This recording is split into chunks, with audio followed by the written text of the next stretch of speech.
पदाचा मालक, 43 पदाचा सूत्रधार भगवान जगद्गुरु दत्तात्रय प्रभू यांच्या असीम कृपेने पुण्यनगरी आपल्या वाडी मुक्कामी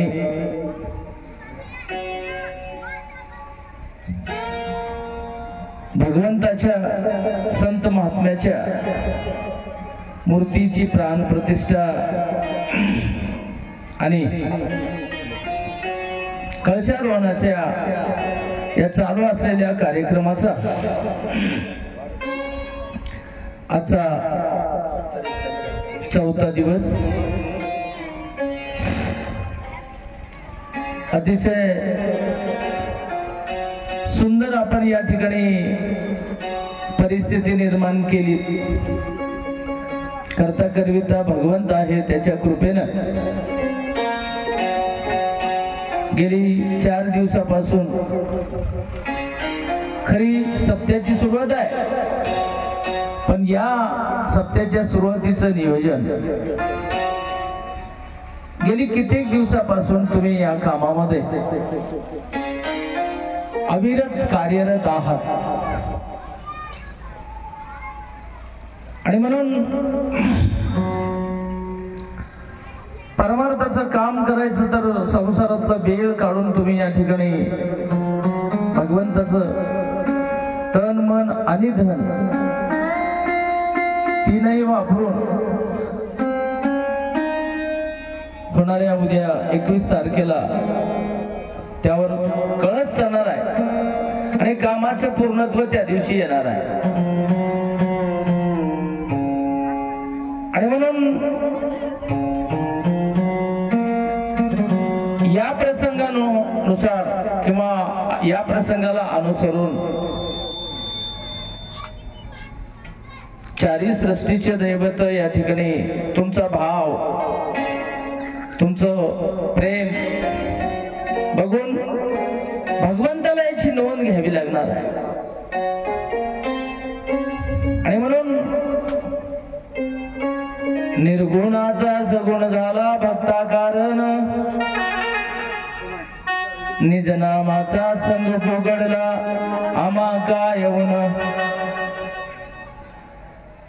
43 पदाचा मालक ज्ञान भक्ती वैरागी घेऊन या ठिकाणी भवाब्दीमध्ये तळमळ करीत असलेल्या जीवाला तारून नेण्यासाठी वाट पाहे शुद्ध लक्षणीचा राव आमची वाट बघायलाय आणि त्याचं गिराईक आम्ही होणं हेच आमच्या भाग्याची पूर्ण काष्ट आहे, पराकाष्ठ आहे। आणि म्हणून खरंच तुमचंही भाग्य आणि आमचंही भाग्य फळाला येण्याची ही लक्षणाची सुरुवात। आणि म्हणून अशा ह्या निमित्तानं या चालू असलेल्या दत्तकथेचा 4था दिवस कालच्या दिवशी आपण दत्तप्रभूचा निस्सिम भक्त रुचिक ऋषीची जी कथा बघितली, ज्याप्रमाणे ऋषिक ऋषीनं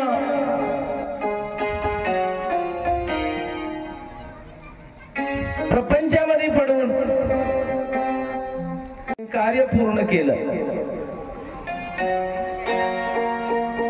आणि काम करत असताना रुचिक ऋषीला काही अडचणी बी आल्या, पण त्या अडचणीला सामोरं जाऊन भगवंतावर विश्वास ठेवून तपश्चर्या शेवटी करून 12 वर्षाची भगवंताला प्रसन्न करून घेतलं। आमचा एका विश्वास त्याच्यावर जर बसला ना, विश्वासम फलदायकम अविश्वासम प्राणघातकाः असं म्हटलंय। आपण जर त्याच्यावर विश्वास ठेवला तर त्या विश्वासाचं फळ आपल्याला नक्कीच मिळते, पण कुठेही विश्वास ठेवायचा ठेवायचं नाही, त्याच्या अगोदर सत्य शोधायचं. सत्य शोधल्याच्या नंतर त्याबद्दल पूर्ण विचार करायचा आणि नंतर विश्वास ठेवायचा. हे करत असताना आम्हाला साधू संतांची संगत करून गुरुची सुद्धा गरज लागते आणि त्यांच्या सल्ल्यानं त्यांच्या मार्गदर्शनानं आम्हाला हळूहळू हळूहळू शेवटच्या अनुभव प्रचितीवर यायचं आहे. आणि ज्या दिवशी आम्ही अनुभव प्रचितीवर जातो ना महाराज, त्या दिवशी खालच्या तीनही प्रचित्या गळून पडतात. आणि ही सगळी गुरुभक्ताची, दत्तभक्ताची, आनंद भक्ताची, नवे नवे जगातल्या सगळ्या देवदेव करणाऱ्या लोकांची एकच इच्छा आहे की प्रत्येकाला अनुभव प्रचितीपर्यंत पोहोचायचं आहे. मग आता कोणी पहिल्या टप्प्यावर आहे, कोणी दुसऱ्या टप्प्यावर आहे, कोणी तिसऱ्या टप्प्यावर आहे आणि जो चौथ्या टप्प्यावर गेलाय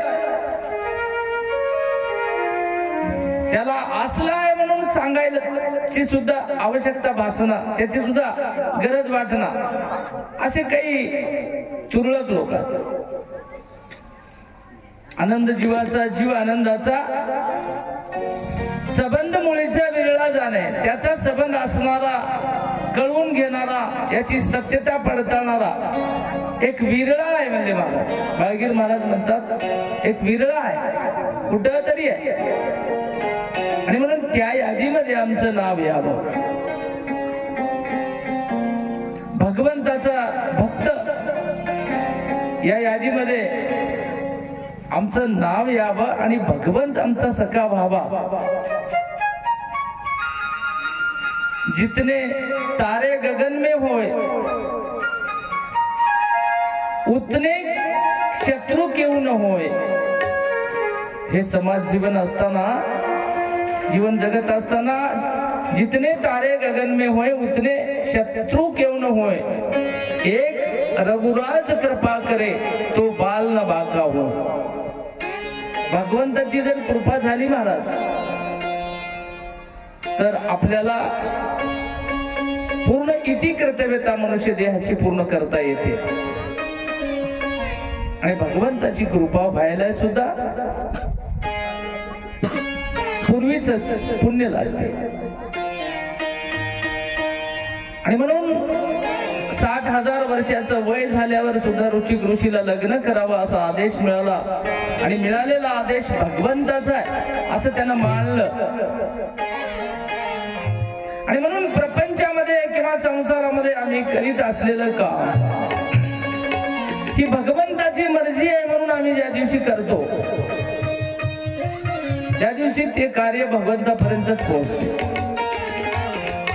पण आमचा समज मी करतो म्हणून व्हायलाय असा जर झाला, करतेपणा आपण आपल्याकडे जर घेतला तर मग आपल्याला चुकली यावर मग फेरा पडेल. आणि म्हणून आपलं एकदा वर्म चुकलं की आपल्याला नक्कीच पुढचा फेरा पडणार. आणि म्हणून फेरा पडू नये असं वाटत असेल तर वर्म चुकू देऊ नये याकडे आमचं सूक्ष्म नजर आमची लागते. अशीच आपण सुंदर काल रुचिक ऋषीची कथा बघितली. भगवंताचं चिंतन करून भगवंताला प्रसन्न करून घेऊन त्याचा हेतू रुचिकांनी पूर्ण केला. त्या कथेमधून आम्हालाही तसंच पुढे भगवंताचं चिंतन करून आमचाही हेतू, आता आमचा दुसरा तिसरा काही हेतू नाही, आमचं जन्म मरणाचं रहाट गाडग हे रहाट जे आहे जन्माचा मरणाचा हा चुकावा. असेच एक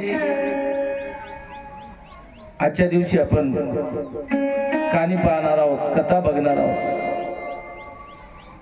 ती कथा आहे दुर्वास आणि अंबरीषची. त्रेता युगातली गोष्ट आहे. एके दिवशी दुर्वास अथर्व ऋषीचे पुत्र सहज एके दिवशी अंबरीषीच्या आश्रमामध्ये जातात आणि आश्रमात गेल्याच्या नंतर अंबरीषीनं दुर्वासाला नमस्कार घातला. अतिथी देवो भव यानं षोडशोपचारे पूजा केली. बसण्यासाठी आसन दिलं आणि सांगितलं महाराज त्या दिवशी होत्या एकादशी. एकादशीचा दिवस. एकादशीचा दिवस असल्यामुळं पाणी पाजविलं. अंबरीषीनं स्वयंपाक घरी केलेला नव्हता अंबरीषीच्या घरी, कारण दिवस होता एकादशीचा, उपवास होता. वैष्णव संप्रदायाचा माणूस अर्थात अंबरीषी विष्णूचे भक्त आणि गेलेले दुर्वास ऋषी आनंदाचा भक्त. आणि एकादशीचे दिवस असल्यामुळं अंबरीषीनं सांगितलं महाराज आता जेवायला तर आज काही नाही, उपवास आहे, तुम्ही फलाहार घ्या. ठीक आहे म्हणले, काही हरकत नाही. मग अंबरीषीनं तिथला आश्रमाच्या भोवतालचे फळ सगळे जमा केले आणि दुर्वास ऋषीच्या समोर आणून ठेवले.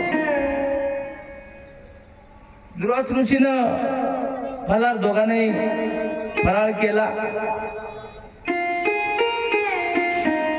आणि सांगितलं महाराज भोजनाची व्यवस्था आज करू शकत नाही मी, कारण एकादशी आता. त्यावेळेला दुर्वास ऋषी म्हणतात उपवास धरू नये. अंबरीषीला सांगाले आम्ही आनंद संप्रदायाची माणसं, आम्हाला उपवास चालत नाही. अंबरीषी म्हणतात आम्हाला चालतो, एकादशी व्रत आम्ही करतो. त्यावेळेला दुर्वास महाराज ऋषी म्हणतात उपवासी राहून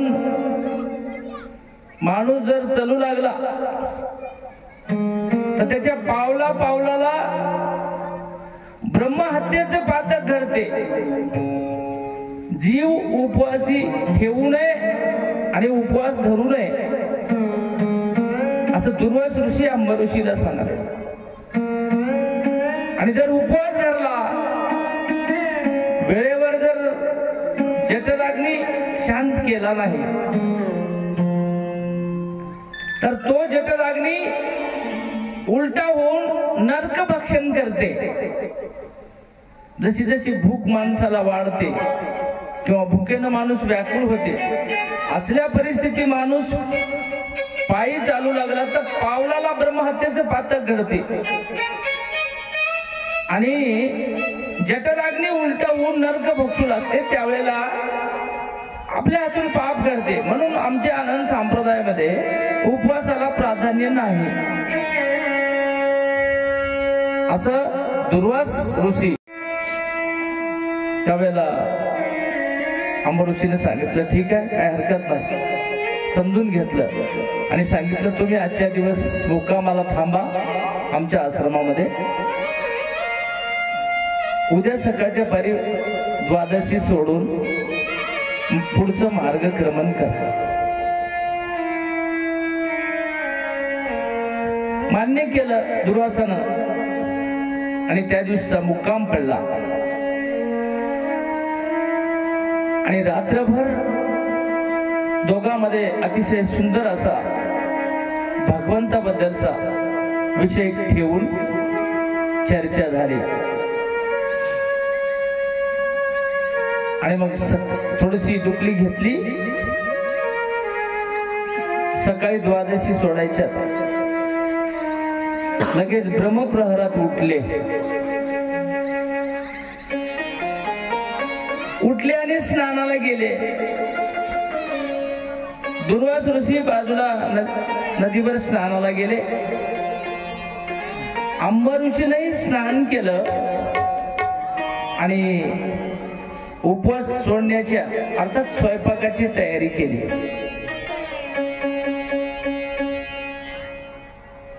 स्वयंपाक करून ठेवला आणि ऋषी काय येणार झाले, वेळ व्हायलाय म्हणून जिथं ऋषी स्नानाला गेले दुर्वास ऋषी तिथं अंबर ऋषी जाऊन पोहोचले. तर त्या ठिकाणी दुर्वास ऋषीनं स्नान केलं आणि स्नान करून ध्यानाला बसले. आणि एकादशीचं व्रत असं आहे महाराज, दिवस निघाला की 1 तासाच्या मध्ये उपवास सोडावंच लागते. 2.5 घटकाचा त्याचा नियम आहे, अर्थात 1 तास. दिवस निघाल्यापासून 1 तासाच्या मध्ये जर एकादशीचा उपवास सुटला तरच ते व्रत साध्य होते. अन्यथा उशीर जर झाला तर त्याच्या अगोदर जितक्या एकादशी धरल्यात ते आणि पुढे धरल्या ते सगळ्याचं पुण्य समान होऊन जाते, लॅप्स होते, उपयोगात येईना. हे व्रत जितकं कडक आहे एकादशीचं, याच वेळेत जर उपवास सुटला तर केलेलं व्रत पदरी पडते, त्याची फलश्रुती मिळते. आणि जर उपवास सोडायला उशीर झाला तर दोन्ही गुण तोटा आहे. याच्या अगोदर आपण जितके व्रत केले तितके निष्फळ ठरतात, असा त्या व्रताचा नियम आहे. आणि मग या नियमाला डावळू नये म्हणून अंबर ऋषीनं काय केलं, उपवास सोडायची वेळ झाली, सूर्य वर आलाय, 2 घटका संपल्या, 2.5व्या घटक्यामध्ये समय प्रवेश करायलाय.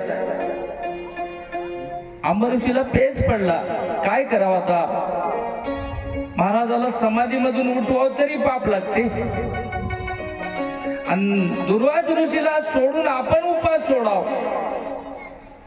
तरी संस्कृतीत येत नाही, आपण ठेवून घेतलंय. संकटात पडले अंबर ऋषी, काय करावं विचार केला आणि बुद्धी सुचली नंतर की असं करावं म्हणले, एक तुळशीचं पान तोडावं आणि त्यावेळेला तुळशीचं पान जरी ग्रहण केलं तरी एकादशीचं व्रत सुटते, म्हणजे नियमानुसार उपवास सुटते. आणि मग दुर्वास ऋषीचं ध्यान विसर्जन झाल्याच्या नंतर दुर्वास ऋषीला घेऊन जेवण करा, म्हणजे दोन्ही काम आपले साध्य होतात असं वाटलं अंबर ऋषीला. त्यावेळेला हा विचार मनोमन केला अंबर ऋषीनं आणि लगेच तुळशीचं पान तोडलं आणि आपलं व्रत सोडलं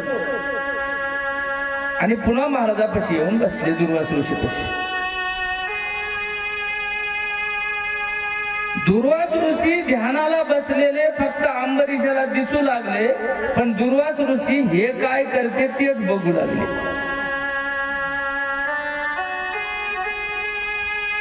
आणि मग थोड्या वेळाने याचा उपवास सुटला अंबर ऋषीचा. 5, 10, 20 मिनिटं, अर्धा तासाचा वेळ निघून गेला. त्यावेळेला समाधीमधून बाहेर आले आणि अंबरीशाला सांगितलं, महाराज तुम्ही मला काल ठेवून घेतलंय, राहा म्हणून सांगितलंय, उद्या जेवून जा म्हणून सांगितलंय, म्हणून मी राहिलो आणि मग मला सोडून देऊन तुम्ही तुमचं व्रत साध्य केल्या, हे कोणता न्याय आहे. मला सोडून, आपल्या भाषेत सांगतो, मला सोडून तुम्ही जेवले नाही, मग मला कशाला ठेवून घेतले. दुर्वास ऋषीला राग आला की हो, नाही, मला ठेवूनच का घेतल्या. आणि असं का केल्या म्हणून दुर्वास ऋषीला महाराज क्रोध आला आणि दुर्वास ऋषीनं आंब ऋषीला शाप देऊन टाकला. आणि दुर्वास ऋषी क्रोधिष्ठ होते. शाप कोणता दिला? तू असं केल्यामुळं तुला 10 गर्भवास भोगावे लागतील. आता जन्म मरणाचं दुःख किती आहे हे ज्याला सगळं कळ. एखादा पेशंट असाव 8 दिवसानंतर शुद्धीवर येते आणि मग 9व्या दिवशी हळूहळू ते पेशंट उठून बसते आणि 10व्या दिवशी त्याला घरला आणतात. त्याला घरी आणल्यावर विचारावं त्या पेशंटला, तू कुठं पडला होतास, तुला उचलून कोण नेलंय, कोण्या दवाखान्यात नेलंय, कधी झालं हे. त्यावेळेला ते पेशंट काय म्हणते, मला काहीच माहित नाही, कोण नेलंय की कसं झालंय की मला काहीच माहित नाही. हे कधी सांगते ते पेशंट? नीट झाल्याच्या नंतर. आमचं तसंच झालंय महाराज. 184 फिरून फिरून फिरून फिरून आम्हाला कोण काय करायलंय की दुखणं कसलं आहे की बुद्धी मंदावलेल्या पेशंट सारखी आमची अवस्था झाली. आणि म्हणून आम्ही जोपर्यंत भानावर येत नाही तोपर्यंत आमचं दुखणं किती मोठं आहे हे आम्हाला कळत नाही. जन्म मरण नको आता, नको ये रसार. जन्म मरण नको आता, जन्म मरण नको आता, नको ये रसार. नको अनाथाचा नाथ, नको अनाथाचा नाथ, व्यर्थ बळीवार. चंद्रभाऊ पांडुरंगा, चंद्रभाऊ पांडुरंगा, चंद्रभाऊ पांडुरंगा. मन करा थोर, नर करा थोर. कैवल्याचा साधनाला भुगीलाच मोर. कैवल्याचा साधनाला भुगीलाच मोर. कैवल्याचा साधनाला भुगीलाच मोर.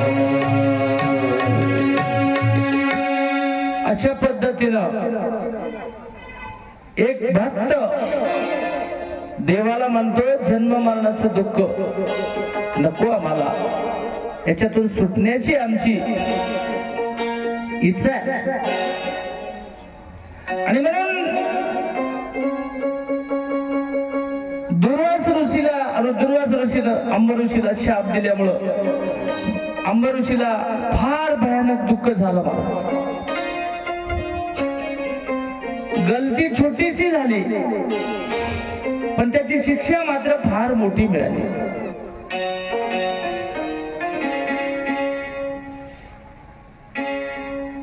आमच्या गावामध्ये एका घरी आमच्या बालाजी पाटला सारख्याच्या बैठकीत 5-6 सोयरे आले आणि बसले. पत्रिका घेऊन आले. मूळ चहा पाणी पोहे हो असतो. ते घरचं लेकरू काय केले, त्या बाहेर येऊन सगळ्याच्या पुढच्या चाकातल्या हवा सोडून दिली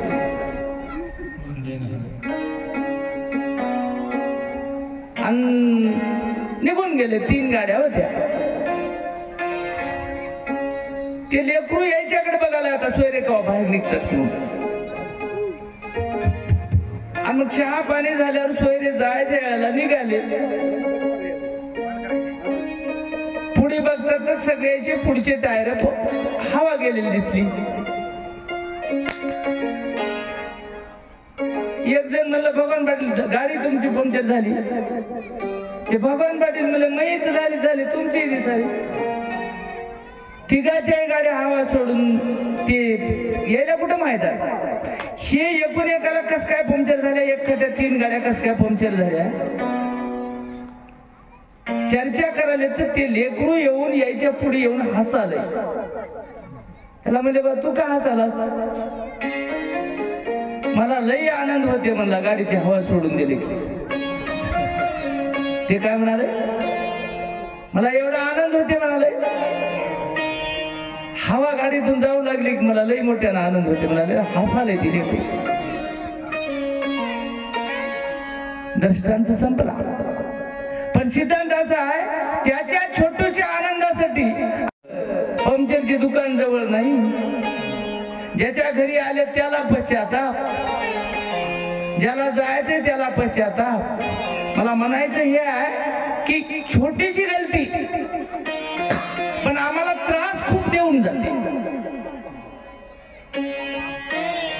आणि संसार करीत असताना आम्हाला हे याच भान ठेवायचं. मग गलती छोटीशी जरी झाली,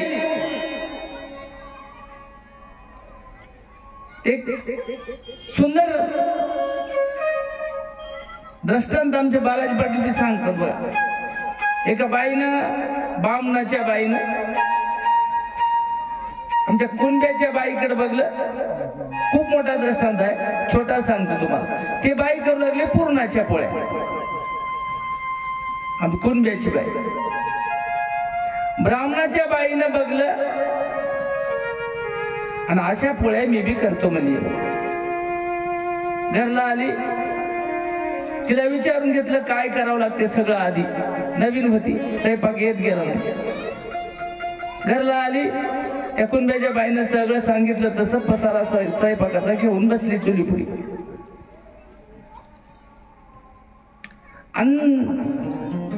रोटी कराली. 5 बाऱ्या रोटी केली तिनं, रोटीच होईना. परेशान झाली बाई. मग देखत त्या कुंड्याच्या बाईनं 10 रोट्या केली म्हणली 2 मिनिटात बोलत बोलत. आणि मला सकाळपासून झटालो रोटीच का होईना. पुन्हा हे बाई तिला जाऊन म्हणली, बाई तू काल मला सगळं पद्धतशीर सांगितले, कुठलीच गोष्ट कमी नाही, सगळं कंप्लीट केलंय, तरी मला रोटी होईना आली, करायच ना झाले. ते कुंड्याची बाई म्हणली चल घरला आणलं तिला. आता बस म्हणली करायला. काहीच बोलली नाही ना. तिनं बसली, रोटी सुरू केली लाटायला. कुंड्याची बाई म्हणली अशी रोटी केल्यावर कशी येईल म्हणली. तिनं म्हणली काय झालं. तिनं पूर्णाच्या उंड्यात पिठाचा उंडा घालून रोटी करू लागली. आता मला सांगा, पूर्णाच्या उंड्यात पिठाचा उंडा घालून जर रोटी लाटलं, दुनियामुळेच तो रोटी होईल काय म्हणून. बाई म्हणली ते असं न उंडा तेच होय म्हणली. आता या पिठामध्ये पिठाच्या उंड्यात पूर्णाचा उंडा घालून लाटावं लागते तर रोटी होते. बाकी सगळं बरोबर आहे म्हणली, पण एवढंच चुकाले म्हणली. कुंड्याची बाई म्हणली जेवढं चुकाले तुला वाटालंय म्हणली, जरासं चुकाले, उग जरासच आहे, पण त्याची शिक्षा पूर्ण फुटून चालय म्हणली तुझं पुरं. असलंच आहे आमचं बी. दृष्टांत संपला. पण सिद्धांत असा आहे, चूक आमची छोटीशीच आहे. पसारा सगळा तेच होत. पसारात काही बदल नाही. पीठ तेच होय, पुरण तेच होय, सगळं तेच होय. पण एकीची गलती झाली आणि एकीनं सोयीनं केलं. फरक आमचा इथंच व्हायला.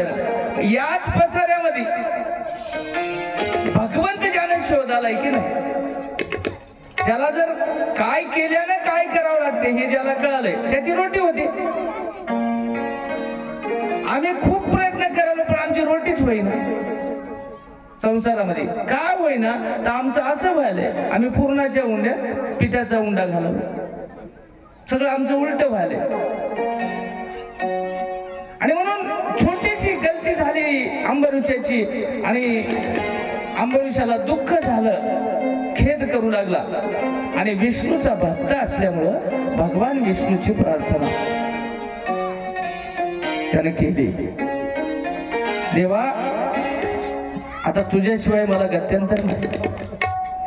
आणि विष्णूचा परम भक्त, भक्ताचे आता प्रकार खूप पडतात. परम भक्त होता, लगेच अंबरीशाचा धावा ऐकून भगवान विष्णू हे दासनी जन्मो जन्मीचा दासनी जन्मो जन्मीचा तुझ्या दासाच्या दासाचा तुझ्या दासाच्या दासाचा तुझ्या दासाच्या दासाचा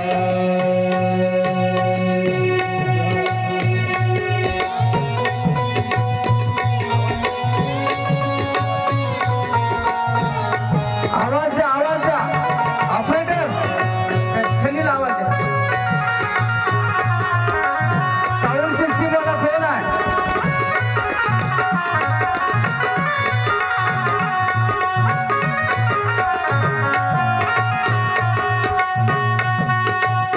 संसार सागर सागर पुस्तर संसार सागर सागर पुस्तर नी मजला पैल फिर नी मजला पैल फिर दासनी जन्म जन्मीचा दासनी जन्म जन्मीचा हे दासनी जन्म जन्मीचा दासनी जन्म जन्मीचा तुझ्या दासाच्या दासाचा तुझ्या दासाच्या दासाचा तुझ्या दासाच्या दासाचा दासनी जन्मोजन्मीचा तुझ्या दासाच्या दासाचा आमचे मारुती पाटील दासाचे दास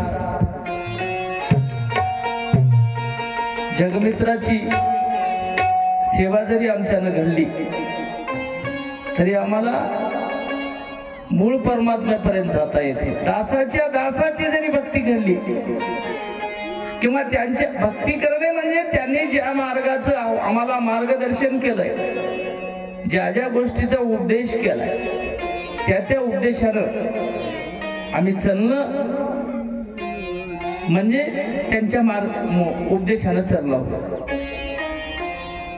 आणि म्हणून जन्मोजन्मीचा तुझा दास आहे, माझी करुणा ऐक. भगवान विष्णूची प्रार्थना केली अंबरीषनं आणि विष्णुदेव हजर झाले.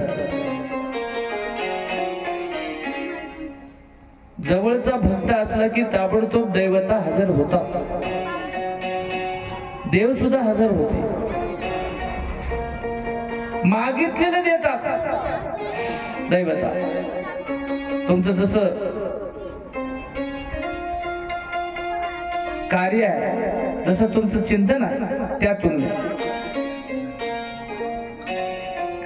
आणि हजर झाल्याच्या नंतर अंबरीषाला विचारलं, बाबा काय झालं, का धावा केलास? त्यावेळेला अंबरीषानं सांगितलं, देवा काहीच नाही, काल दुर्वास ऋषी आश्रमात आले राहिले आणि एकादशीचे व्रत वेळेला सोडावं म्हणून दुर्वास ऋषी ध्यानाला बसले होते. ध्यानातून विसर्जन त्यांचं झालं नव्हतं आणि त्याला जाऊन आपण जाऊन उठवावं समाधीतून, तर पातक शिरावर येते आणि उठूनही तर इकडं एकादशीचं व्रतच मिळेना, धर्म संकट होत. आणि म्हणून मी सांदा बांधा जोडला, तुळशीचं पान खालो आणि एकादशीचे व्रत सोडलं आणि ऋषीला सांगितलं आपण सोबत जेवण करू. त्यावेळेला या गोष्टीचा दुर्वास ऋषीला क्रोध आला आणि दुर्वास ऋषीनं मला 10 गर्भवास भोगावे लागतील असा शाप दिला. कोण सांगाले? अंबरीषी विष्णूला सांगाले. त्यावेळेला विष्णू भगवंतानी अरे अरे अरे अरे मग आता काहीच नाही देवा, मला या गर्भवासातून सोडवा, शापातून मला मुक्त करा. त्यावेळेला भगवान विष्णू अंबरीषाला म्हणले, कोण ते व्रतच एखादी वेळेस बिघडलं असलं तर तुझं काय बिघडत होतं? व्रताला माफ करायचं माझ्या हातात होतं. समजा बिघडलं, वेळेवर सुटलं नाही, अवेळी सुटलं, तर त्याच्यातून तुला त्याची उणीव भरून काढण्याची जिम्मेदारी माझ्याकडे होती. विष्णू म्हणाले, तेच सुटलं असतं तर जमलं असतं.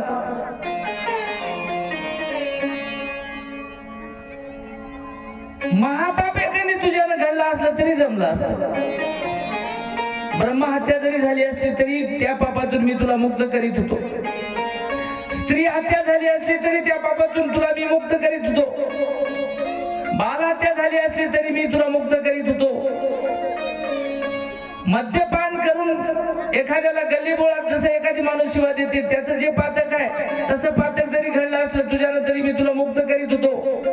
मांस भक्षण केल्याचं पाप जरी घडलं तरी तुला मुक्त करीत होतो. परदारागमन केलेलं पाप जरी तुला लागलं असलं तरी या सगळ्या पापातून, खूप पाप सांगितले, या सगळ्या पापातून मी तुला मुक्त करीत होतो. पण ऋषीने दिलेल्या पापातून मला मुक्त तुला करता येईल.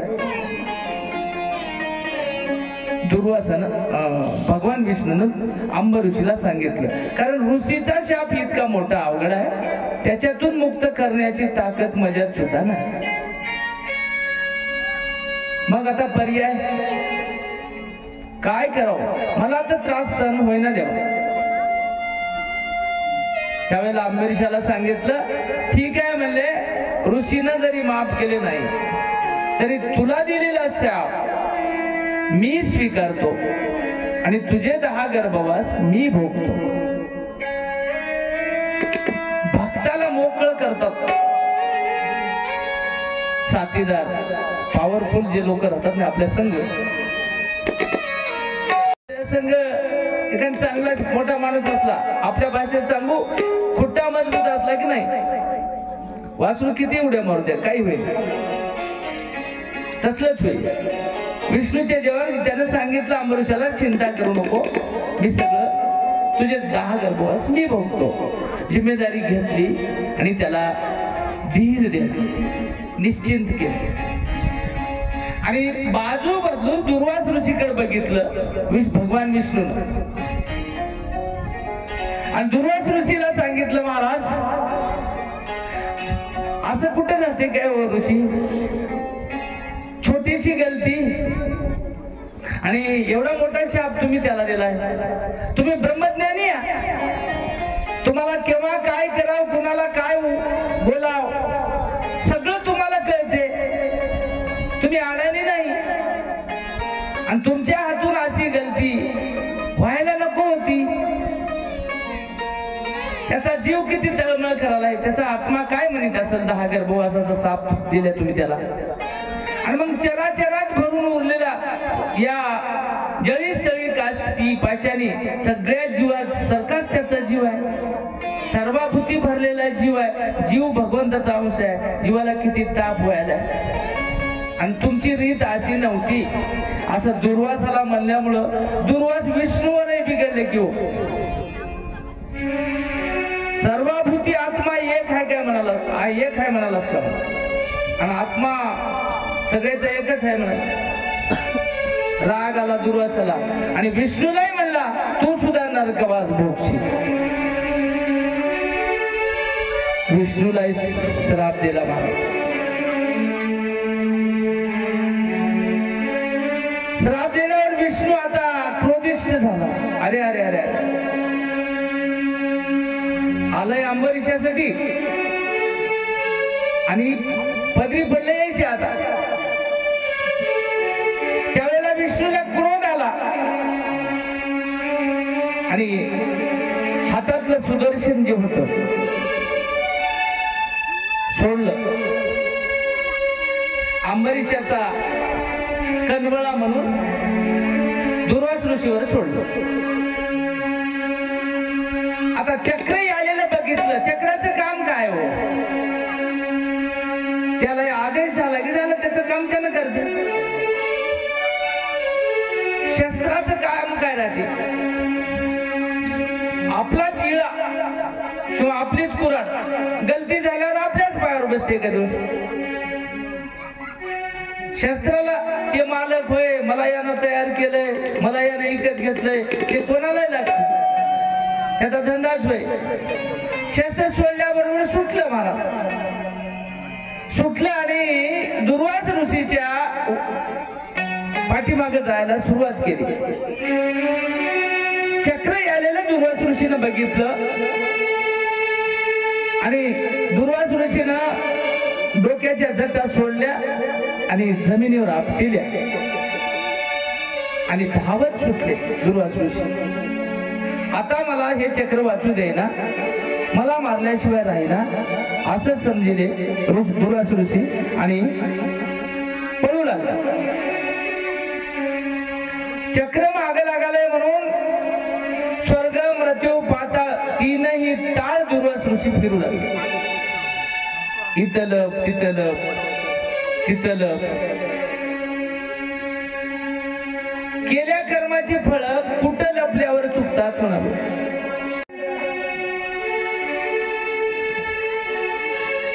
जे पेरलंय तेच उगवते आणि म्हणून तुम्ही कसंही करा, जे करसाल की नाही तसं भोगावंच लागते. अवताराधिक पुरुषाला सुटला नाही, तुम्ही आम्ही सुटता काय होईल. आणि म्हणून विचार करून कर्म करताना सुद्धा त्याची सांगून गेलो मी, निषिद्ध कर्म आणि सत्कर्म. कर्म करताना सुद्धा या गोष्टीची आपण काळजी घेऊनच केली तर सोयीचं होती. आणि म्हणून दुर्वास ऋषी पळत सुटले महाराज. तिने ताळ फिरले, कुठंच कोणी जागा द्यायला. ब्रह्मदेवाकडे गेले. गेल्याबरोबर ब्रह्मदेवाच्या बैठकीत घुसले. दुर्वास ऋषीची अडचणीची तीव्रता बघून चहा पाणी काही आदर आतिथ्य काही करतात की. ब्रह्मदेवाने सांगितलं काय महाराज काय गडबड आहे, निवांत बसा, असं का करायला. दुर्वासाने सांगितलं निवांत बसायला येळ नाही, माझा जीव चलाय, सुदर्शन चक्र माझा धावा करायलाय, 10 मिनिटात माझं मुंडकं छाटते, काहीतरी करून मला वाचव म्हणतो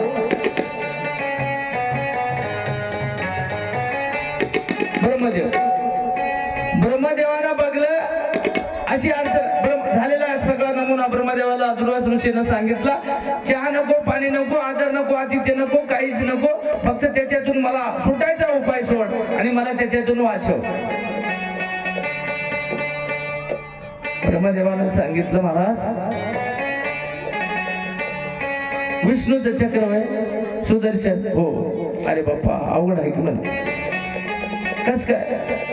याच्या अगोदर एकदा मी या कृष्ण अवतारामध्ये या विष्णूनं कृष्ण अवतार घेतला होता मला ब्रह्मदेव सांगायला दुर्वासा. आणि त्यावेळेला हे पर्वतावर एका गायी गोप जमले होते. गायी चारू लागला कृष्णदेव विष्णू. त्यावेळेला ब्रह्मदेव म्हणला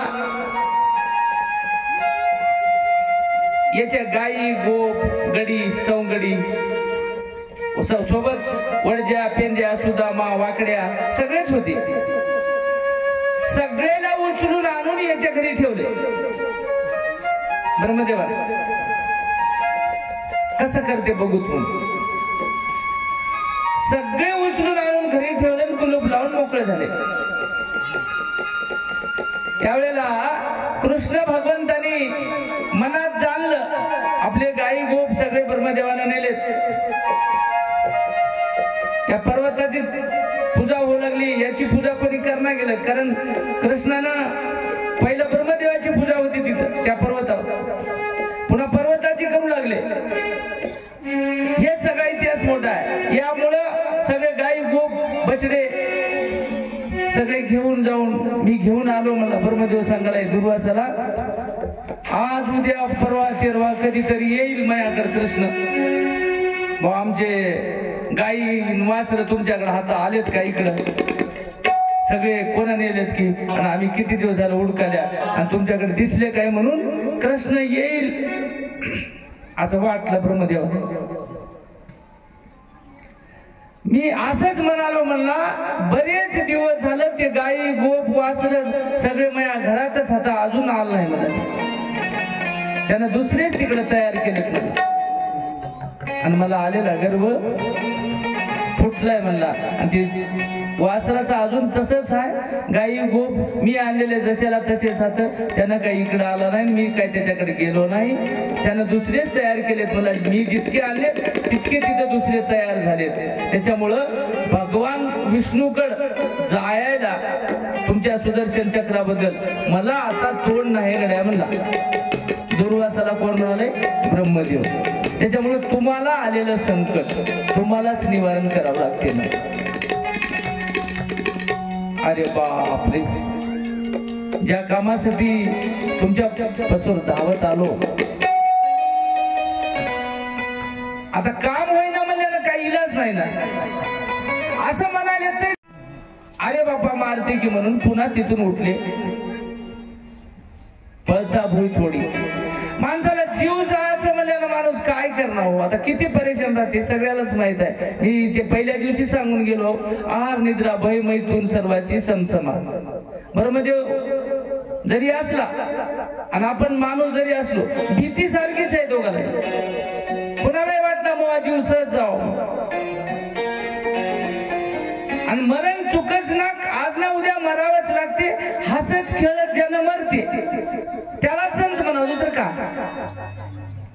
ही मरणाची भीती ज्याची गेली की नाही. तुकाराम महाराज म्हणले मरण माझे मरून गेले मजला केले आम्हा. मग आमचं मरणाची भीती जी आहे ते मराव.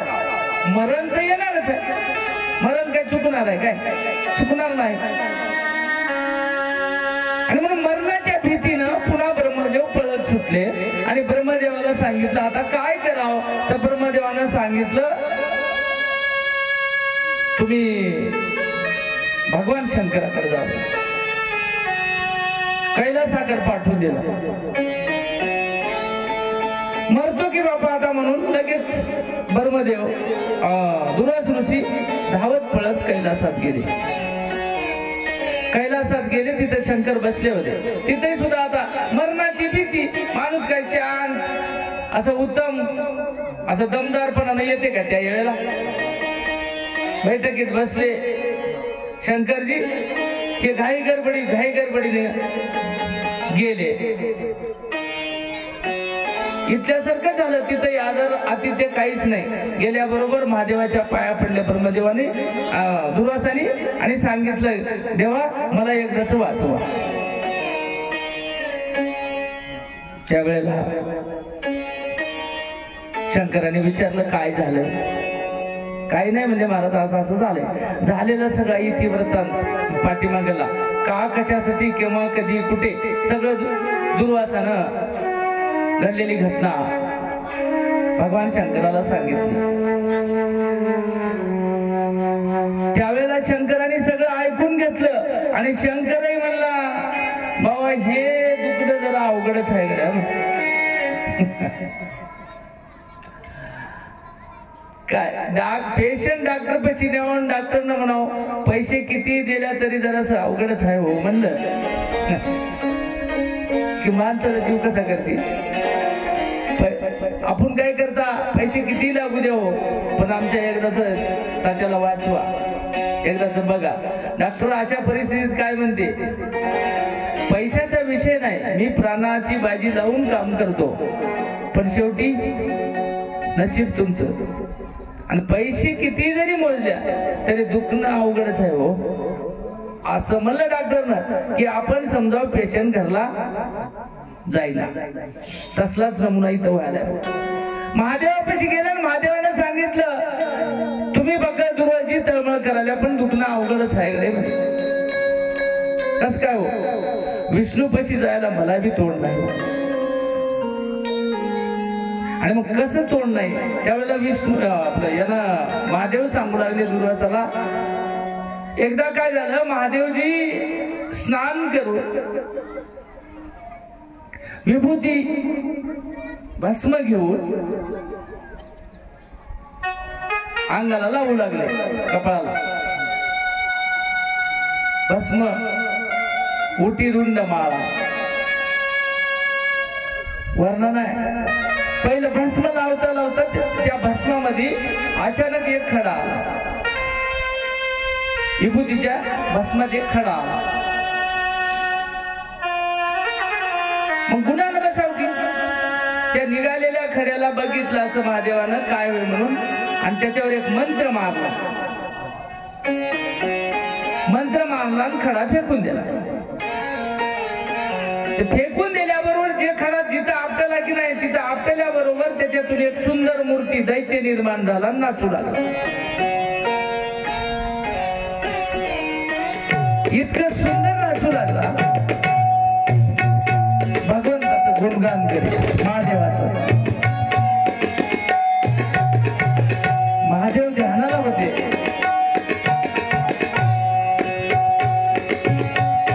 ध्यान करता करता देवाचं चिंतन करायला ते असू.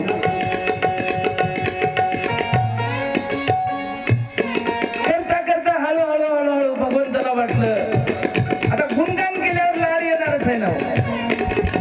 कोणाचंही गुणगान करा तुम्ही. त्याचं नाव भस्मासूर ठेवलं आणि नाव ठेवून सुंदर नाचाला त्याची स्तुती केली. असं करीत करीत भोळा शंकर म्हटले महादेवाला. त्यानं म्हणला, देवा माझ्यावर कृपा कर. भस्मासुरा, तुम्ही विश्वनाथ, तुम्ही विश्वनाथ, तुम्ही विश्वनाथ,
दीन रंकली अनाथ. समोर भस्मासूर नाचालाय. नाचता नाचता भगवंताची स्तुती त्याने केली आणि भगवंताची स्तुती केल्यावर महादेव प्रसन्न झाले आणि महादेवानं सांगितलं, काय पाहिजे ते मागून घे. त्यावेळेला भस्मासुरानं सांगितलं, महाराज काहीच नका, मला एक असा वर द्या. कसा वर द्या? मी ज्याच्या डोक्यावर हात ठेवीन त्यानं भस्म झाला पाहिजे. हे वर मागण्याच्या पाठीमाग भस्मासुराची काय इच्छा होती? कशामुळे मागला हा वर? हे तयार भस्मासूर नाचू लागलं त्यावेळेला महादेवासोबत पार्वती अर्धांगी जी बसली होती, त्या पार्वतीकडे बघून या भस्मासुराला वाटू लागलं, या संन्याशाला, या जोगड्याला एवढी मोठी सुंदर बायको काय करायची असेल. भस्मासूर म्हणाला, या इतकी सुंदर बायको मला राहावं असं वाटालंय भस्मासुरा. आणि हे वर याच्यासाठी मागलाय, मी हात डोक्यावर ठेवील त्याचं भस्म व्हावं, याच्या मनात इच्छा आहे. महादेवाकडूनच वर घ्यावं आणि महादेवाच्याच डोक्यावर हात ठेवावा, महादेवाला भस्म करावं आणि पार्वती आपल्या ताब्यात घ्यावं. किती मोठा डाव करायलाय म्हणून. गोड बोलून माणसं दीडीनं पैसे देऊन शेजारच्या 1.5 एकर घेतात. आमच्या इकडचं सांगा, तुमच्या इकडे डाव असा करतात. बोलायला तर खूप गोड, पैशाची अडचण तीव्रता वाढून देतात. 10 जणांकडून जमा करून आणलो म्हणून सांगतात. सगळा खेळ करून उद्देश काय राहते, त्याचं 1.5 एकरचा सद्भर याच्या नावानं करायचं. पण नीती महाराज आम्हाला माफ केलेल्या कर्माची फळं भोगावंच लागणार. आणि त्यावेळेला पार्वतीवर डोळा ठेवून यानं वर मागितला भगवंताला, आणि भगवान मला वर असा द्या, मी ज्याच्या डोक्यावर हात ठेवी तो भस्म झाला पाहिजे. महादेवानं सांगितलं तथास्तु. दिला वर दिल्याबरोबर नाचू लागलं आनंदात. आणि नाचता नाचता नाचता महादेवाच्याच डोक्यावर हात ठेवायची प्लॅनिंग भस्मासुराची महादेवाच्या लक्षात आली. अरे हे डाव याचा वय म्हणले, याचा डोळा बसलाय, पार्वतीसाठी हे एवढ्या प्रयत्नात आहे. आणि म्हणून सुंदर नृत्य करता करता त्या भस्मासुराला ओळखीलं. भस्मासुराच्या तेच मनात होत, सहजरित्या हात टाकू देण्यात झालाय म्हणून आटोकाट भस्मासुरानं हात डोसक्यावर ठेवायचे महादेवाचे प्रयत्न केले. ही कावे गुडी कावा, भस्मासुराचा कावा महादेवाच्या लक्षात आला. आणि महादेवानं हे आता आपल्याला भस्मच करते, दिलेल्या शापातून आपण याला दिलेल्या वरातून आपल्याला काही मुक्ती मिळणार असं समजिलं. पार्वती सोबत घेतली आणि आता हे काही सुधरू देणार म्हणून महादेव गिरी कपाटी पळून जाऊन लपून बसला. आणि मग आता जिथे महादेव गेले ते भस्मासुराला जाऊन म्हणाले, भगवान विष्णू की मला तुमच्या सोबत लग्न करावं वाटाले. भस्मासूर म्हणला तू कोण वास. हे झालेली मोहिनी काय म्हणाली, मी महादेवाची पार्वती आहे आणि आता महादेव मला जवळ ठेवून घ्यायला तयार नाही आणि मलाही महादेवाचा कटाळा आलाय, अशी ही मोहिनी त्या भस्मासुराला म्हणाली. आणि दिसायला मूळ पार्वतीपेक्षा अजून स्वरूपान रूप घेतलंय महाराज. मोहिनी जगामध्ये पहिल्या क्रमांकाचं सुंदरतेचं रूप मोहिनीचं. आणि म्हणून अशा अवस्थेमध्ये भस्मासुरानं मोहिनीला वचन दिलं, मी तुझ्या सोबत लग्न करतो. आणि वचन घेतलं मोहिनीनं. आणि मोहिनीनं सांगितलं मी लग्न करील पण एका अटीवर. कोण आठ कोणती, मी जसं नृत्य करील, मी जसं नाचल तसं तुला नाचावं लागलं.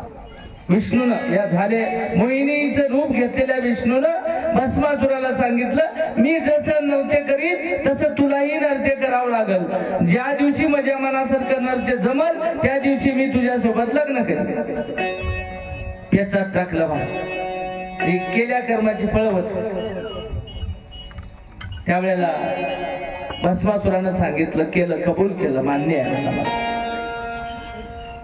मान्य आहे, हो ठीक आहे. सुंदर मोहिनी नाचू लागली आणि नाचता नाचता मग हे पाय इकडं महादेवाचं नृत्य त्या ठिकाणी करू लागले. नृत्याला तोड नाही. त्यावेळेला ज्याप्रमाणे मोहिनी करू लागली तसं भस्मासूर करू लागले. टप्प्याटप्प्यानं टप्प्याटप्प्यानं टप्प्याटप्प्यानं मोहिनी त्याला आपलाच हात आपल्या डोक्यावर ठेवील इथं आणायचंय त्याला. हळूहळू हळूहळू आधी पाय टाकीत, पाय टाकीत, कंबर हलवीत, पुन्हा भुजा उडवीत, पुन्हा हाताचे इशारे करीत करीत करीत करीत करीत करीत महाराज त्याला शेवटच्या टप्प्यात नेलं आणि भस्मासुराचा स्वतःचाच हात स्वतःच्याच डोक्यावर ठेवायला लावला आणि भस्मासुराला भस्म करून टाकलं.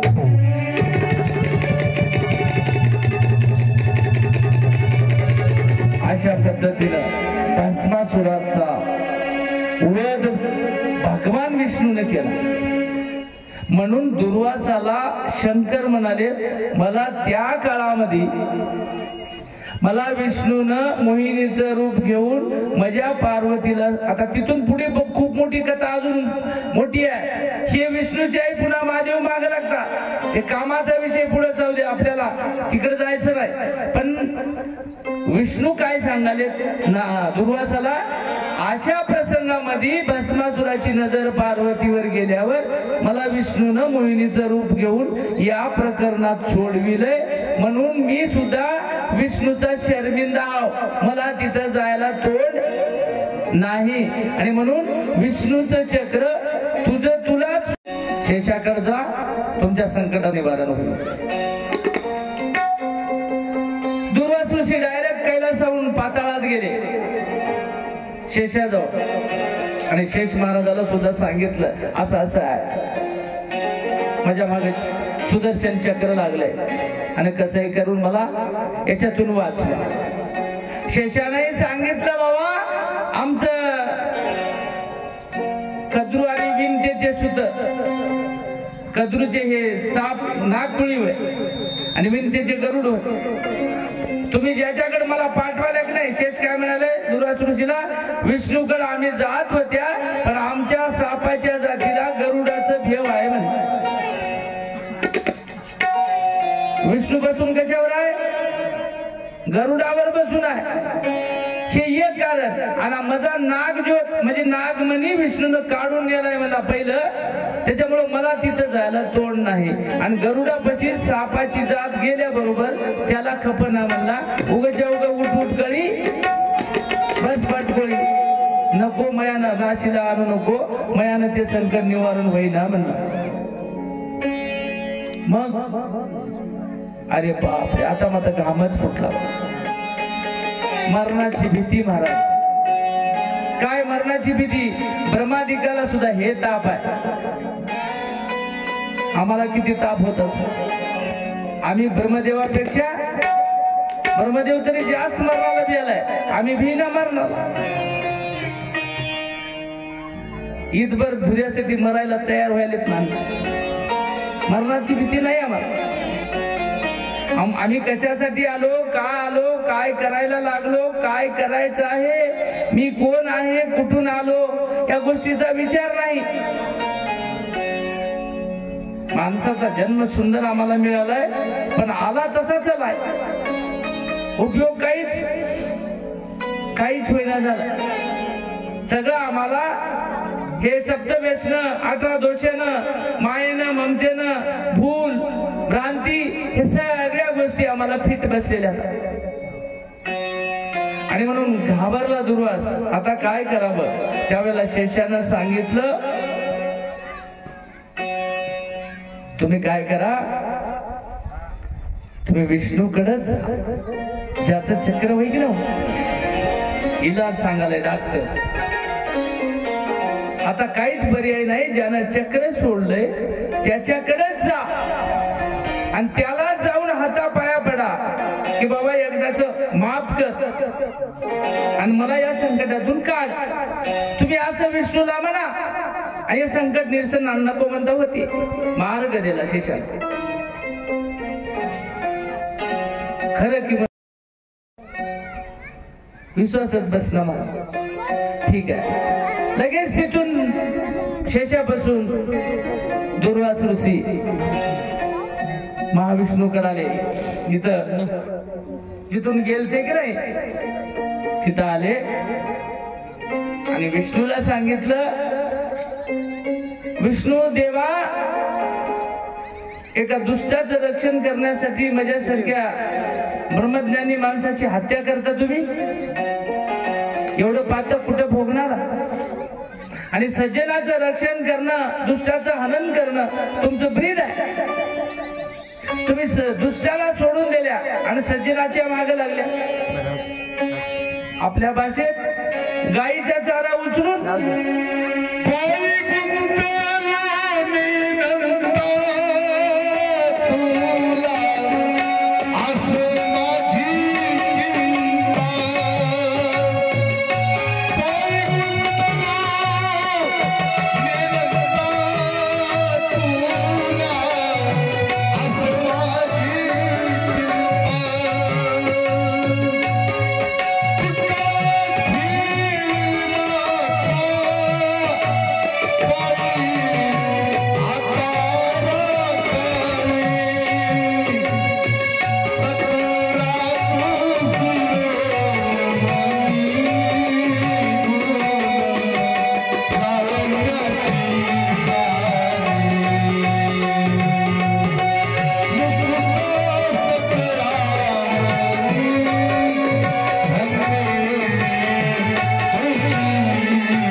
लावण्याची खाणे वर्णन केलं महाराज विष्णूचं आणि सांगितलं, देवा असं केल्यावर जमत नाही, कसं तरी करा, माझी लाज राखा.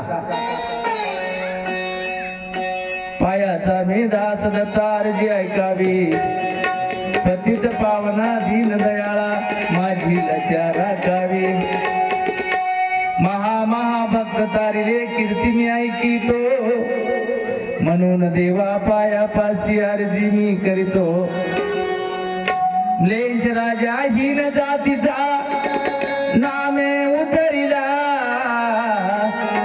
मजविषयी कैसा बाप्पा विसरत ना पडला. या अर्जी सारखं दुर्वासानं भगवान विष्णूकडे विनंती केली की देवा, हे तुमचं कृत्य बरोबर नाही, मला एकदा माफ करा आणि मला याच्यातून सोडवा, तुमचं सुदर्शन चक्र मागं घ्या. त्यावेळेला विष्णूने सांगितलं, महाराज सुदर्शन चक्र तुमच्यावर सोडलेलं नव्हतं,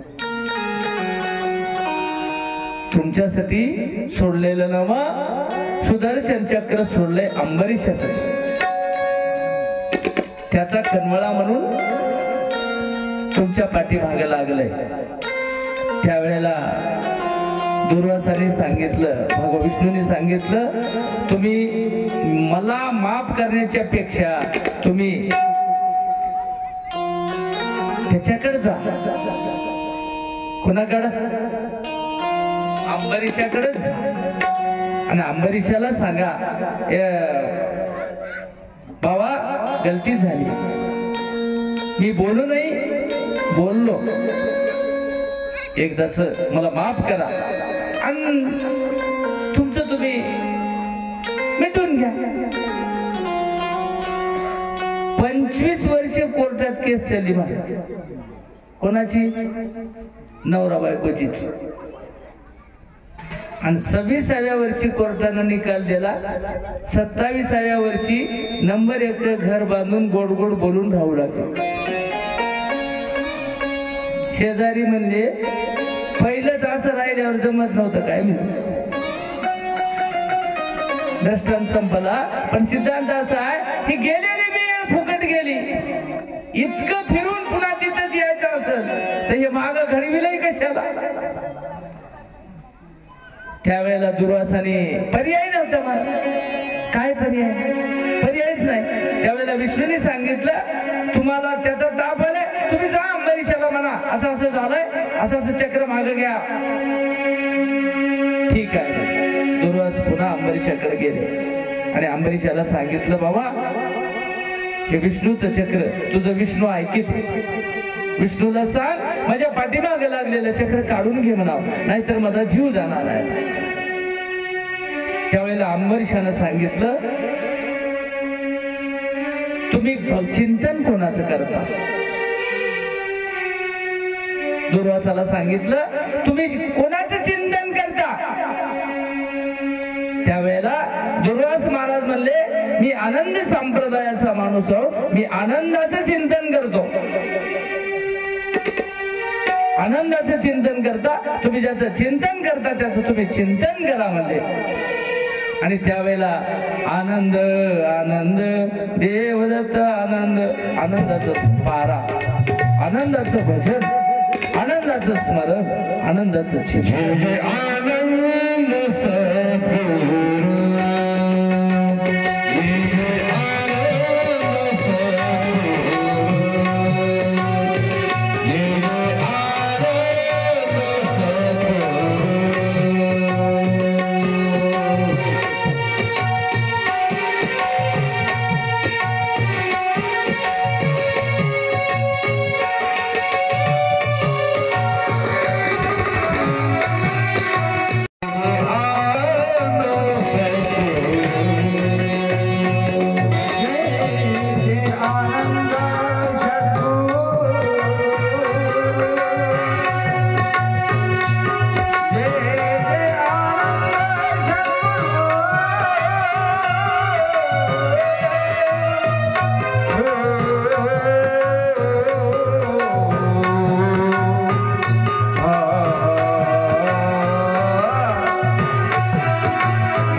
पद्धतीनं दुर्वास ऋषीचं महाराज अंबरीशानं सांगितलं दुर्वासाला, तुम्ही ज्याचं चिंतन करता त्याचं तुम्ही भजन करा. त्यावेळेला दुर्वास ऋषीनं आनंदाचं भजन केलं आणि पाठीमाग लागलेलं चक्र तिथं खाली पडलं. खाली पडलेलं चक्र भगवान विष्णूनं बघितलं आणि आनंदाच्या भजनाची महती एवढा पॉवर, कारण ही पहिलीच अनुभव आहे. विष्णूला वाटलं नव्हतं असं होईल. दुर्वासानं आनंदाचं चिंतन केलेलं परिणाम असा झाला, पाठीमाग लागलेलं सुदर्शन चक्र खाली पडलं आणि खाली पडलेल्या चक्राचा परिणाम म्हणून दुर्वासानं केलेलं आनंदाचं भजन किती पॉवरफुल आहे, कोणत्या मालकाचं वय हे समोर उभे असलेल्या विष्णूला कळालं. कळून घेतलं. कशामुळं? माझ्यासारख्याचं चक्र सुद्धा या चिंतनानं खाली पडते. या नामात काय पॉवर असं, काय ताकद असं, आणि हे समजून घेऊन विष्णूही आनंदाचं भजन करू लागले. दुर्वासाला साथीदार झाले. दुर्वास आणि विष्णू दोघंही आनंदाचं चिंतन करू लागले आणि भजनामध्ये तल्लीन झाले. पुन्हा ते चक्र घेतलं आपल्याला उचलून विष्णूनं, आणि विष्णूनं चमत्कार बघितला. महाराज चिंतन, निजध्यास, विचार, साक्षात्कार ह्या सगळ्या गोष्टी टप्प्याटप्प्यानं मिळत गेल्या की नाही, अनुभूती येते. आणि त्यावेळेला विष्णूला वाटलं आपणही चिंतन करावं. दुर्वास ऋषीचा नमुना बघितला, चक्र पडलेलं चक्र उचलून घेतलं आणि आनंदाचं चिंतन विष्णूनही केल्यामुळं परिणाम काय झाला याची नोंद आनंद मालकानं घेतली. आनंद मालकानं नोंद घेतली आणि विराट स्वरूपाला, चैतन्याला आणि अष्टभैरवाला आदेश दिला, विष्णूचे 10 गर्भवास तुम्ही घ्या आणि याला मोकळं करा. आनंद मालकानं आदेश केला त्याला. त्यावेळेला 10 योनी भोगावया, विष्णू झाला दुःखित, आनंदाचे स्मरण करिता विष्णू योनी विरहित. ही अवस्था तिथं आनंद मालकानं याच्या भजनाची दोघांची नोंद घेतली आणि अंबर ऋषीला दिलेले श्राप 10 अवताराचा हे गर्भवासाचा विष्णूने घेतला आणि विष्णूनं दुर्वासाचं भजन केल्यामुळे चक्र पडलं, अनुभूती आली. आपलं चक्र उचलून घेतलं, आनंदात किती पावर आहे जाणून घेतलं, आनंदाचं भजन केलं आणि विष्णूने घेतलेल्या 10 अवतार गर्भवासाची जिम्मेदारी या भजनामुळं नीट आमच्या आनंद मालकाने घेतली आणि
यांच्यावरली पीडा टळली आणि मत्स्य कच्य वराह नरसिंह वामन परशुराम राम श्रीराम कृष्ण कलंकी हे जी वेदांतांनी आम्हाला विष्णूचे 10 अवतार होतो म्हणून सांगितलंय, पण सिद्धांताचं मत आहे महाराज ते मत विष्णूचे अवतार नव्हत, ते विष्णूचे अवतार वेदांत म्हणते होतो बरोबर, पण सिद्धांताचं मत आहे आनंद मालकाच्या आदेशानं भैरवानी ते अवतार घेतले.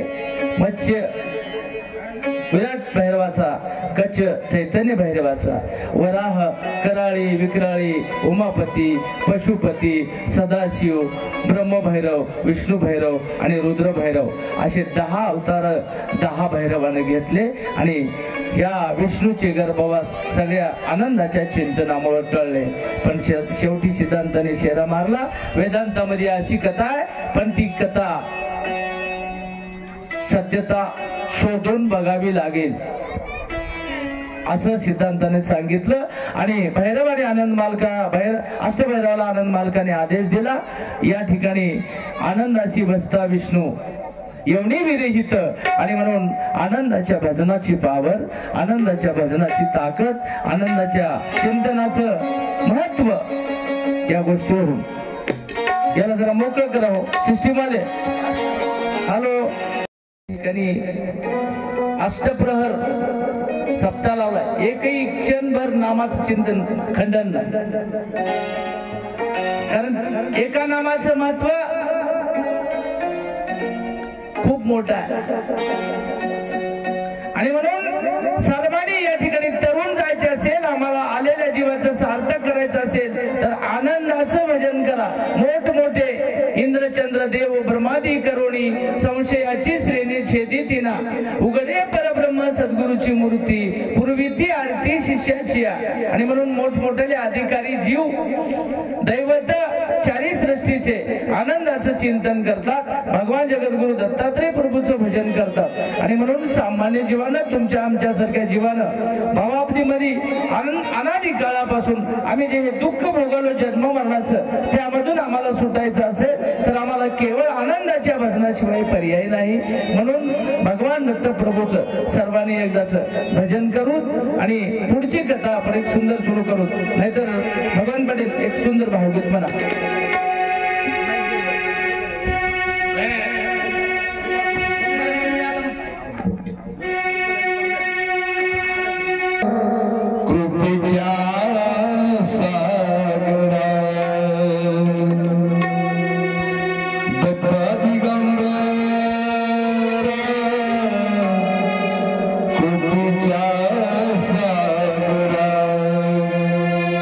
निर्गुण निराकार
त्याच्याशिवाय आम्हाला पर्याय नाही. आमचा मायबाप तो आहे आणि त्याचं चिंतन करून मूळ अधिष्ठानावर गेलेल्या भक्तजनाची कथा आपण पाहतो. अशा पद्धतीनं दुर्वास ऋषी आणि अंबऋषाचा इतिहास आपण बघितला. अशीच एक सुंदर कथा आपण पुढची कुठले तरी संत महात्मा आलेत. मला एक आता सूचना मिळाली, कुठले तरी महाराज आले, वर आहेत, येणार आहात. आल्यावर त्यांचं सुद्धा एक अर्धा तास प्रवचन होणार आहे. माता भगिनी पुरुष मंडळी कृपया कुणी उठू नका. महाराजांचं प्रवचन झाल्याच्या नंतर पंक्तीचं नियोजन आहे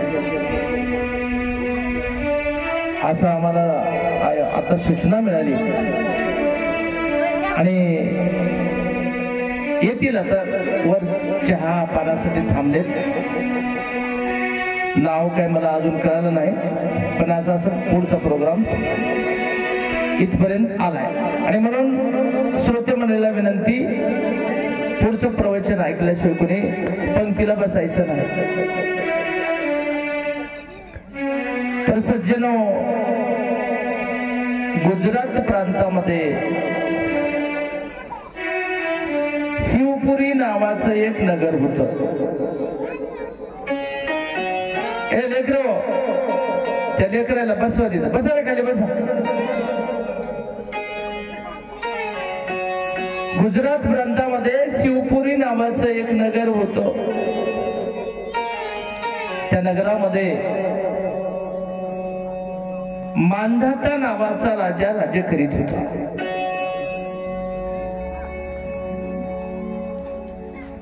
अतिशय सुंदर राजव्यवस्था, प्रजेचं रक्षण कसं करावं, प्रजा कशी सांभाळावी, प्रजा आपल्या मुलावर लेकराच्या प्रमाणे तिला कसं सांभाळावं, प्रजेचे काय नियम आहेत, सगळ्या नियमाला अनुसरून उत्तम पद्धतीची दैनंदिनी दिनचर्या भगवंताचं चिंतन करून राज्य कारभार करणारा राजा म्हणजे मांधाता. आणि अशा उत्तम कुळात जन्माला आली 4 मुलं. त्याला 4 राजपुत्र होते. या राजाला 4 मुलं झाली. पहिला मुलगा होता दलाधर.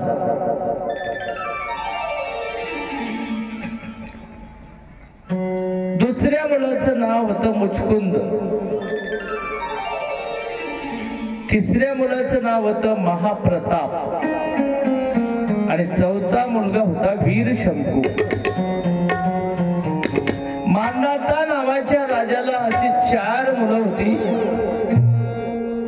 सुंदर संस्कृत घराणा, भगवंताचं चिंतन करून राजव्यवहार राजपद सांभाळणारा राजा. सुरुवातच अशी घराण्याची चांगली असली की महाराज पुढची पिढी सुद्धा अतिशय सुंदर घडते. शुद्ध बीजा पोटी फळे रसाळ कोमटी. किंवा प्रसाद म्हणे एका बीजाकारा पोटी आणि फळे येते कोटी आवी भाज्य. चांगले फळ यायला बी झाड चांगलं पाहिजे आणि चांगल्या झाडाची निगाही चांगली व्हायला पाहिजे. तसंच आहे मला, पूर्वीचं पुण्य पाहिजे, पूर्वीचा ठेवा, पूर्वीचं सुकृत पदरी असल्याशिवाय संतती चांगली निर्माण होत नाही. आज आम्ही काही घर असे बघितले, काही माणसं असे बघितले, सगळीच उपलब्धी आहे घरी. कशाचीच कमी नाही, पण सुख मात्र तिळभर नाही. का तर मुलगा एकही सांगितलेलं ऐकत नाही. आता असल्या घराचं पुण्य, असल्या घराचं दोष द्यावं कोणाला? मुलाला की त्याच्यावर होणाऱ्या संस्काराला? आम्ही संस्कार देता देता मुलगा ज्या संगतीमध्ये राहते त्याचेही संस्कार आम्हाला पाहावे लागतात.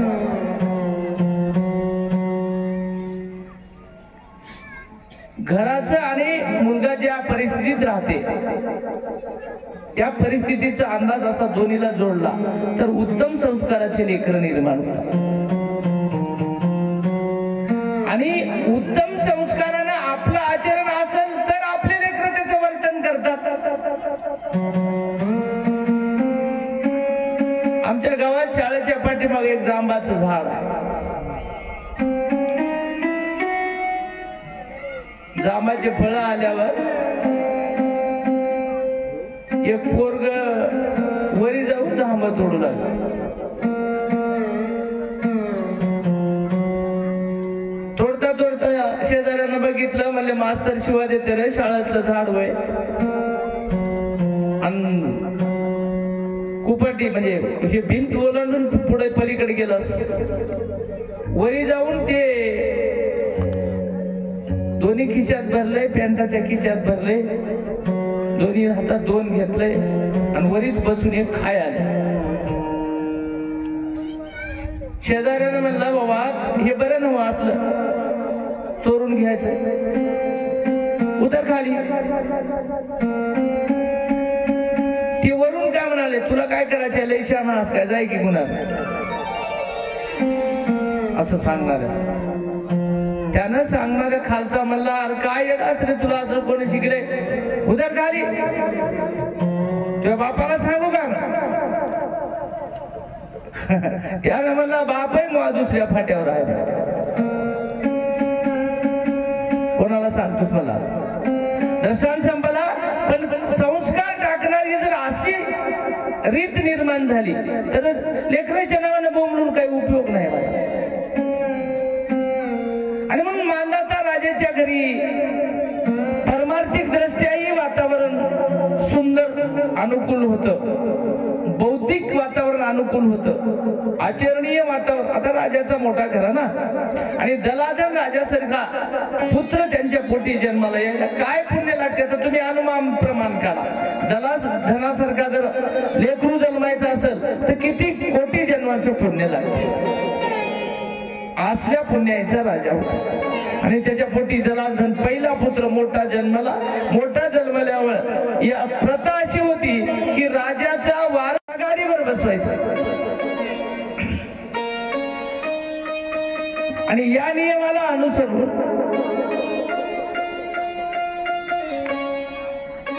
उतारवय झालं मांधाताचं आणि दलाधनाला राज्याभिषेक करून गादीवर बसविले. सुंदर बाप से बेटा सवई या न्यायानं दलाधन राजव्यवहार राज्यपद चालू लागला. महाराज आपल्या राज्यामध्ये कोणीच उपाशी झोपता कामा नये. राजाची खबरदारी आपल्या आपल्याच लग्याचे, आपल्या आपल्या जवळचे बघून त्याची सोय करणे याला राजपद म्हणत नाही. आणि म्हणून सोयरे ते माझे परज्ञानी संत, पूर्ण गणगोत ते माझे. या न्यायानं जो कोणी परज्ञानी असेल ते माझं गणगोत होय असा ज्याचा समज आहे त्याची प्रजा खूप मोठी आहे.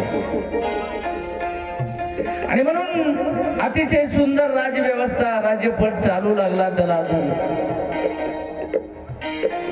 राज्य सुंदर चालू लागलं तसा दलाधनाचा देव शोधण्याचाही छंद खूप मोठा होता. आणि दलाधनाने मग राज्य चालविता चालविता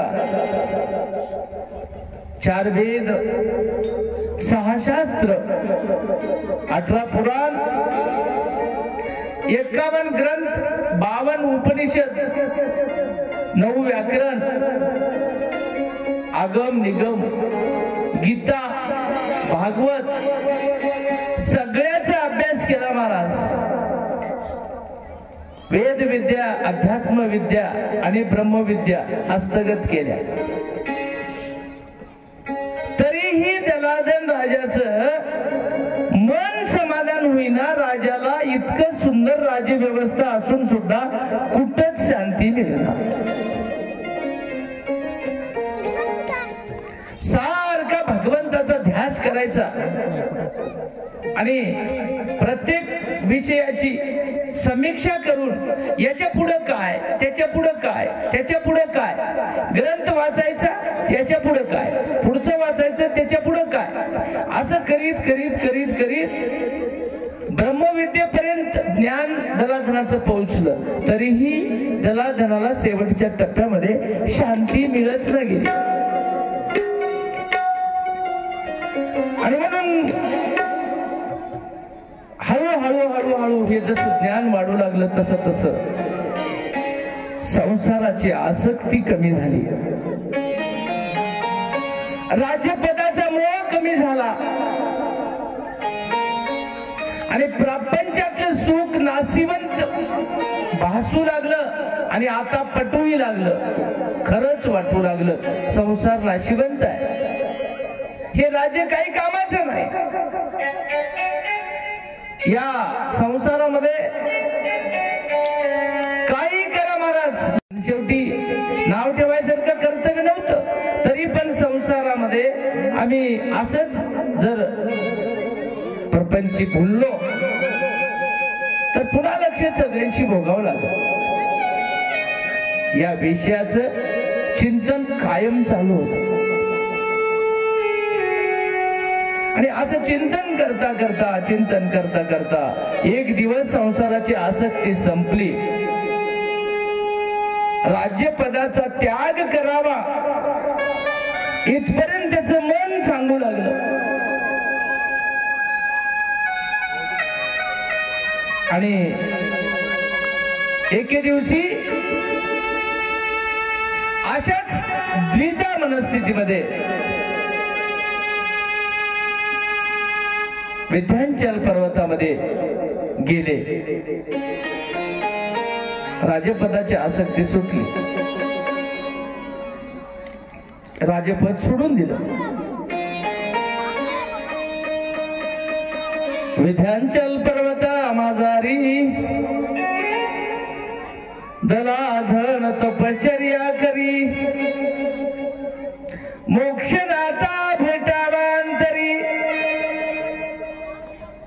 तपासी बैसला. आणि म्हणून मोक्षदाता भेटण्यासाठी विंध्याचल पर्वतामध्ये सुंदर जागा शोधली आणि भगवान दत्त प्रभूचं ध्यान चिंतन मांडलं. चिंतन करता करता 12 वर्षाचा काळ निघून गेला आणि शेवटी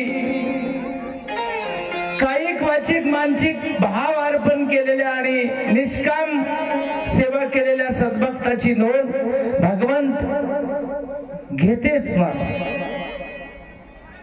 त्याची नोंद घेतली. दत्तप्रभूचा धावा केला आणि एक दिवस पुण्य फळाला आलं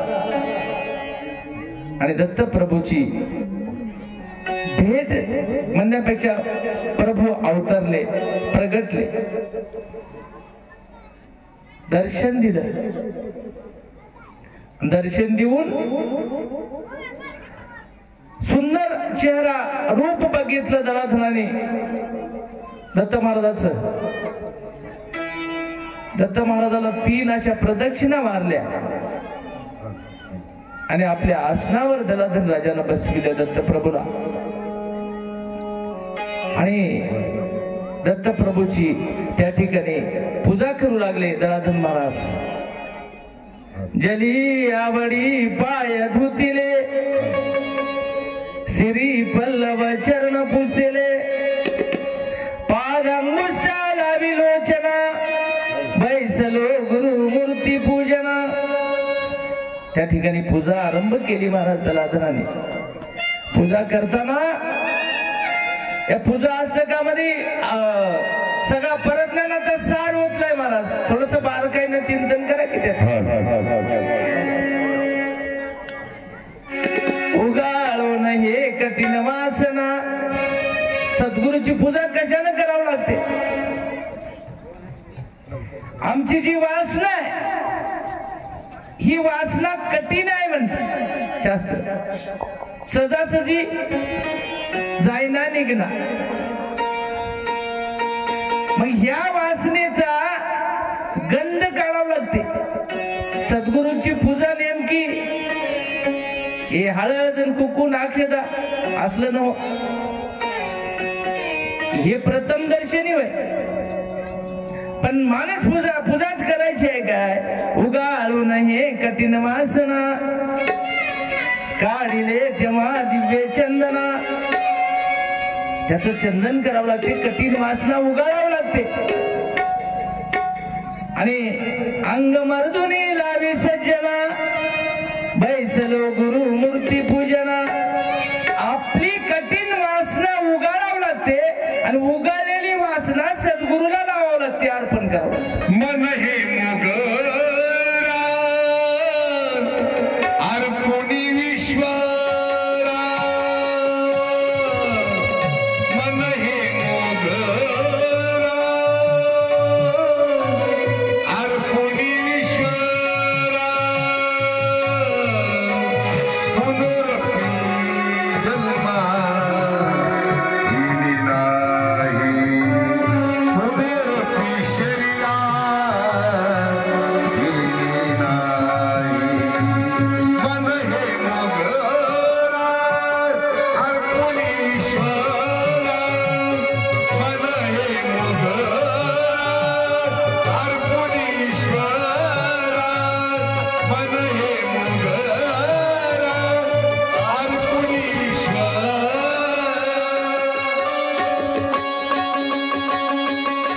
अतिशय सुंदर मन हे मोगरा अर्पण ईश्वरा.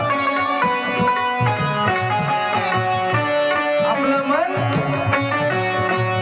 भगवंताला लावावं लागते सद्गुरूला. मन बुद्धी चित्त अहंकार अंतःकरणाचे हे विषय सगळे सद्गुरूला अर्पण करावं लागतात. म्हणून म्हणलंय मन हे मोगरा अर्पुण ईश्वरा. आणि मन सद्गुरूची अंजनी राशी, नित्य ठेवेचा सद्गुरु चरणाशी. दे साधकची पूजा करून सद्गुरूला तर काय हो, सद्गुरूची भेट झाल्यावर सद्गुरु सका पावना घरी. आजचा दिन सोनिया परी, सोन्याचा दिवस उजळला दलाधनाला. आजपर्यंत मनामध्ये जी रुकरुक होती, जी अशांती होती, ती दलाधनाची संपली. कोटे जाणे